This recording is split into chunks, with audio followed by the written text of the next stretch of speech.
Hi guys, investigative blogger Crystal Cox here, and I'm going to do a series of videos about Port Townsend news. I do a lot of videos on lots of different things, but this is about Port Townsend news. Those of you who have followed some of my stuff know I've done some different stuff on Port Townsend news, mostly on the Port Townsend paper mill and PT Air Watchers and what it is that's really going into the air and how it is that this needs to be stopped. What happens to the sludge, just a whole lot of issues. But today I want to talk to you folks about, it's just an overview. I just heard about this story and it's kind of an introduction to some videos I'm going to be doing on Port Townsend news, and I'm going to be interviewing some people involved. In this particular story, hopefully next week, I'm also going to be interviewing people on the Port Townsend paper mill. My email is crystal@crystalcox.com, and if you can't for some reason get that to work, you can email me at reverendcrystalcox@gmail.com. Anyway, I heard about this story, and it was at I guess it was about a week ago at the local public health meeting, and it was like about 2 in the afternoon. I don't know if you folks went or not. I didn't go to it. I just heard this story. Apparently, this guy rented a house in Port Townsend, and let me make sure this is still recording, and the landlord and the local cops. Now this is just alleged right now. I'm going to get a lot more to the story, and I'm also going to post documents. Again, email me if you want any information on this, because I'm going to report on this story, because that's what I do. I see a victim, something's bad's happened to them, and I kind of want to give them a voice. And I can't do it for a lot of people now. I do it through prayer. I know where I'm spiritually led, and for some reason this story I feel like I'm spiritually led to speak out on. So this guy rents this house in Port Townsend, and apparently it was a meth lab. There was meth there somehow. Okay, so the Department of Health doesn't have to tell the renter, apparently. The cops don't have to tell the renter. The landlord doesn't have to tell the renter. It's available for rent, and you can rent it, and nobody needs to tell you what happened prior. Okay, so he moves in, and I'm not sure if, I think he had a girlfriend that moved in or some family member, and they both got really, really sick. I'm not sure the health issues that came up, so I'm not going to discuss those, but some pretty bad stuff.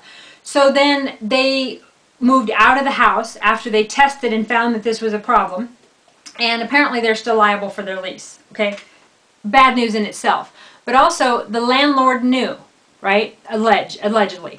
The cops knew. Okay, so there's police reports. There's now the county commissioners know, I think, from this meeting. I'm not sure who knows what, but I'm going to post the documents.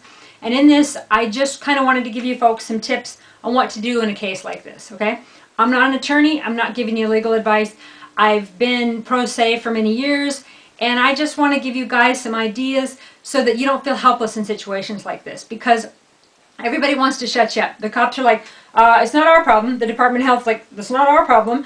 Everybody's like, it's not our problem. Well, people are dying, or people are really sick. People are affected by what's not your problem. Okay, so the only way to deal with it and to help so that it doesn't happen to future victims is to make it their problem.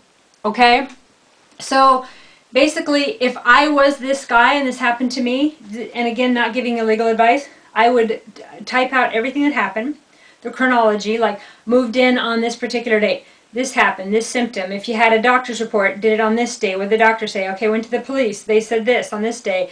On this day, I went to a public meeting and notified these people. Name everybody's names that you give it to, everybody's names that you talk to, all of this in a sworn affidavit, sign it, get it notarized.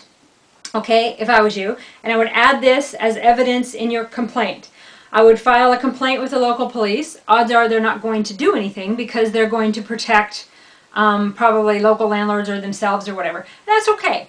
Police do what they can to help, whatever. You're not going to, don't be rude to the police. Don't be disrespectful. Just get it documented.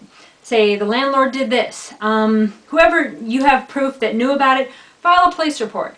Okay, if you have that police report, then you can include that as evidence in your complaint. Okay, so you got your police report, you got your sworn statement, and when you file a complaint, if you're filing against, say, the state of Washington, it's not necessarily diversity. If you're filing against someone in another state, it's diversity, goes to a federal court. Again, not legal advice, just my own personal experience. So, I think you would probably file it in Olympia in a state court. So you would be the plaintiff, and then you have to file a civil cover sheet. So Google civil cover sheet, and then I go file type, and then colon PDF, and then you'll get one and you can print it out and you put what your cause of action is. Okay, so you would Google some different cause of actions. It could be, you know, like harassment. In my case, it was defamation was against me. It could be Clean Air Act. It could be landlord laws. You know, whatever laws that you research, that you apply, that's your cause of action. And you can Google some complaints and get some examples. And then you want to put, you know, your background of the same thing you put in your sworn affidavit. On this date, this happened. On this date, this happened. On this date, this happened. And, you know, put a chronology of what happened and tie in all the different parties. And if you're going to name, say, the state of Washington, then you would also name anybody that you talk to, and you name the, you might name the police, you name the landlord, personally and professionally. Again, this is just an idea. If you know, if you're bleeding internally and you got all these bad issues from something somebody knew, and now they're renting it to other people. The only way to get the laws changed and to help future victims in this is to make noise on the docket and change the laws, okay? So, and in a way to do that, just in my personal opinion, I think suing the responsible parties is a good way to make it all visible. I'm sure a lot of people will criticize me for this, but they always do. But the thing is that you look at W.R. Grace, you look at that movie, A Civil Action, that was about W.R. Grace. You really have to bring a civil action to get discovery to do, sometimes, to go after these folks. And like W.R. Grace, I mean, people were dying year after year of asbestosis, and nobody was doing anything. A civil action is kind of what brought all the details out, and we won't go into that. I could talk about that all day and then some. Anyway, these are just some ideas. I'm going to hopefully interview the folks inside of this and post documents. Now, the idea, yes, is to get the story, this man's story, heard. I feel spiritually that I need to. I've never met him. I've never spoke to him. I just heard the story, and I feel like it's something that I want to speak out about, okay? So the idea then is to get this person's story and to get it documented on the docket, documented with the police, with the Department of Health, and change the laws in Jefferson County, Port Townsend, Montana, that's where I'm from, Port Townsend, Washington, and hopefully statewide, and then to grow from there. Because if you can re-rent a meth house, there's a problem. People are hurt, okay? The landlords are also a victim, okay? So having been a landlord myself, and I'm a real estate broker, I get it. So everybody just puts it under the rug, okay? So, okay, we have a renter that has a meth lab. Okay, the cops know, everybody knows, but we have a mortgage to pay, so we need to re-rent it so we can get that money. What do?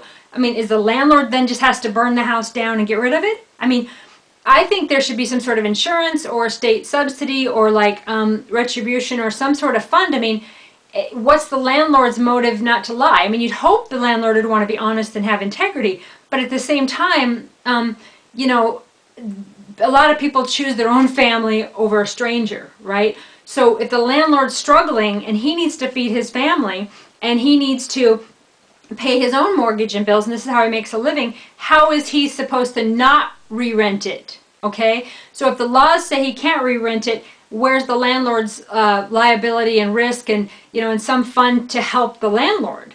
You know, and I guess, you know, how do you know? There's a whole lot to this, being a real estate broker, if you're, you know, renting to someone who's got a meth lab. I know that we learned a lot about it as a real estate broker. I've taken quite a few classes on the signs, and so maybe if you're going to lease a house, maybe you have to have a certain, maybe you have access to a certain fund or a certain insurance if you take certain classes to watch for the signs. I'm not sure what the solution is, but in order to get a solution, we need to make some noise and get the issue docketed. And so we're going to take, I'm not sure, I haven't met this person yet, but we're going to take this as an example to deal with this problem. I am a very spiritual person. I just started a church in Port Townsend, Bringing Back Goddess Church. I'm a real estate broker. I have a Washington real estate firm, Goddess Realty. I'm extremely passionate about victims of corruption and people that are suffering and in pain like this.